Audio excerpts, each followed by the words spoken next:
Hey guys, this is the second episode of my microeconomics course. If you didn't know, my name is Yashis Vijay Kumar, and I'm part of the ECDE Foundation, where we believe every child deserves an education. And today I'm just going to be going over demand and supply. These are two really key concepts in microeconomics. And if you plan on taking the AP exam, you should really know this back and forth and thoroughly. So let's start. So demand. So the main topics in demand are the law of demand, income and substitution effects, the demand curve, and determinants of demand. I'm going to go over 2 to 3 of these today and 2 to 3 of these over the next episode. So for many years now, you have to understand the concept of demand.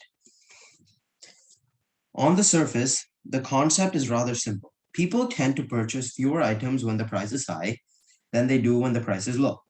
That's a given.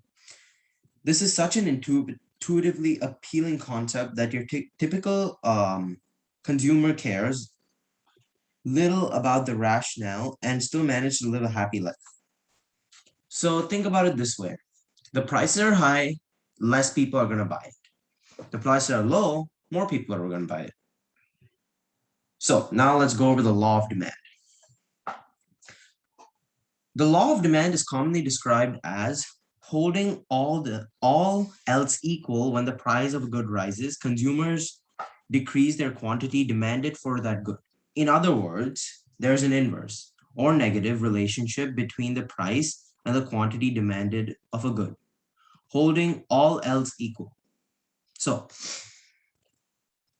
economic models demand is just one of the many such models, and they are simplified versions of real behavior. In addition to the price, there are many factors that influence how many units of a good consumers purchase.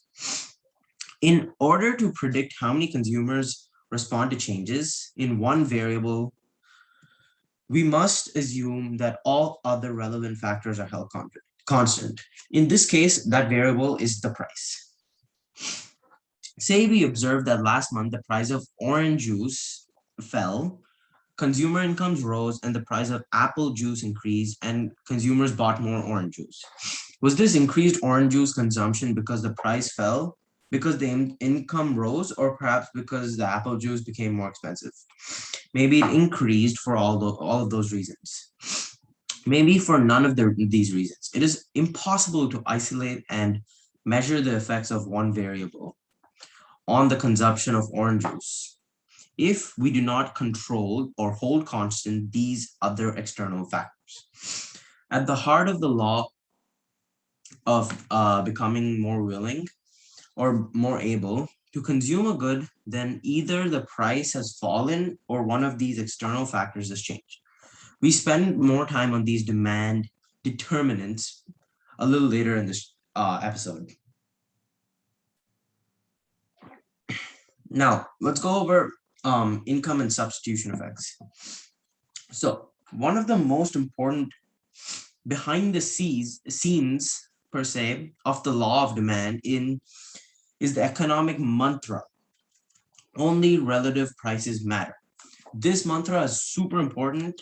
It's best to have it memorized. So now I'm sure you have heard the stories from your parents or grandparents about how the price of a cup of black coffee in the good old days was just a nickel. Today, you might get the same coffee for $1.75 to $2. These prices are simply money or absolute or nominal prices. And when it comes to a demand decision, a money price alone is nearly useless.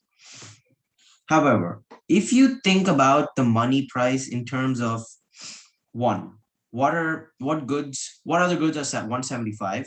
Two, how much of your income is absorbed by $1.75, then you're talking relative or real prices. They are what matter.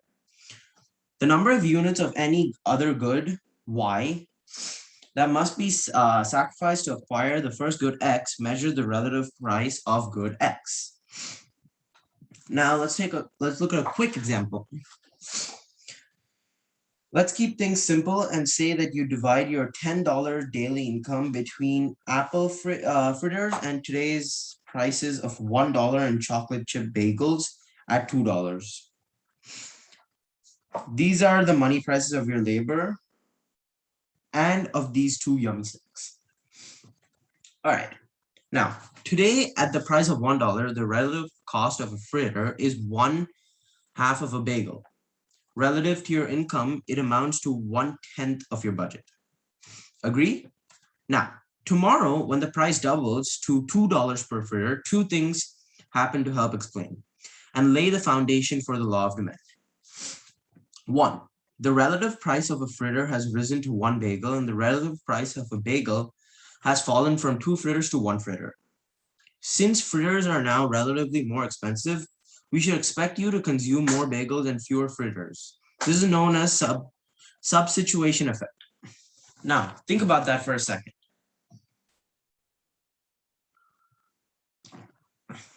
Okay, number two, relative to your income, the price of a fritter has increased from 1/10 to 1/5 of your budget. In other words, if you were to buy only one fritter, today you can purchase 10, but tomorrow the same income would only be $5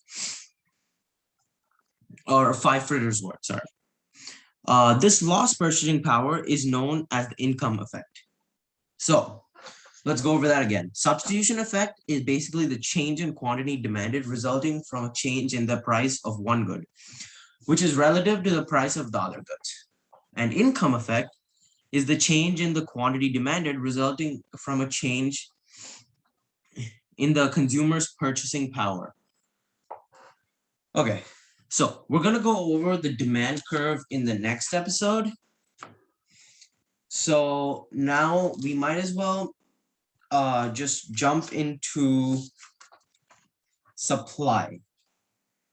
Supply is a really big topic. It's a really broad topic per se. Now, the main topics are the law of supply, increasing marginal cost, the supply curve, quantity supplied versus supply, and determinants of supply. Now, we're only going to go over 2 to 3 of these also today. So let's start. Now, the law of supply. Drum roll, please. The law of supply is commonly described as holding all else equal when the price of a good rises, suppliers increase their quantity supplied for that good. So in other words, there is a direct or positive relationship between the price and the quantity supplied of a good.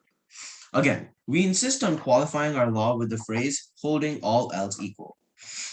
Similar to the demand model, the supply model is a simplified version of real behavior.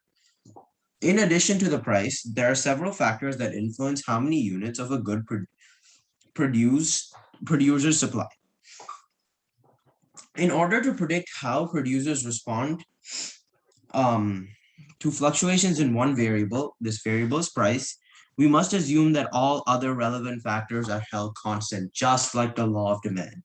Keep that in mind. Before we talk about these external supply determinants, let's examine what is happening behind the scenes of the law of supply.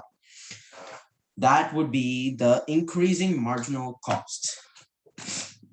The most you do something, the more difficult it becomes to do. The next time you do that, the next unit of that activity. Anyone who runs laps around the track, lifted weights, or rake leaves in the yard understands this.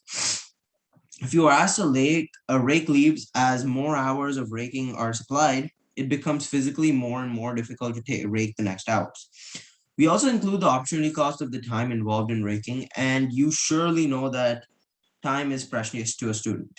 If you have a paper to write or an exam to cram for, raking leaves for an hour comes at a dear, dear cost. In terms of foregone opportunities, the marginal cost of raking leaves rises as you postpone that paper or study session.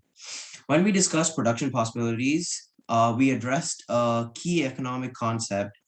As more of a good is produced, the greater its marginal cost. Remember from the last episode. As suppliers increase the quantity supplied of a good, they face rising marginal cost. As a result, they only increase the quantity supplied of that good if the price received is high enough to at least cover the higher marginal cost. All right, now let's just go. The last thing I want to go over in this video are the determinants of supply. Lemonade producers are willing and able to supply more lemonade if something happens that promises to increase their profit opportunities. I know that did not have anything to do with what I'm talking about, but let me get you there. In addition to the price of a product itself, there are a number of variables or determinants of supply that account for the total supply of a good like lemonade. And you can consider some of them as the cost of an input, example, sugar, to the production of lemonade, technology and productivity used to produce lemonade, taxes or subsidies on lemonade, producer expectations about future prices, the price of other goods that would be produced, and the number of lemonade stands in the industry. If the cost of sugar, which is a key ingredient in lemonade, unexpectedly falls, it has now become less costly to produce lemonade, and so we should expect producers all over town seeing the profit opportunity to increase the supply of lemonade at all prices. This results in a graphical rightward shift in the entire supply curve. That I know was off topic, but I think it's important to know. I'm going to get into supply demand curves and many other graphs next video. Thank you for listening, and I'll see you next video. Peace.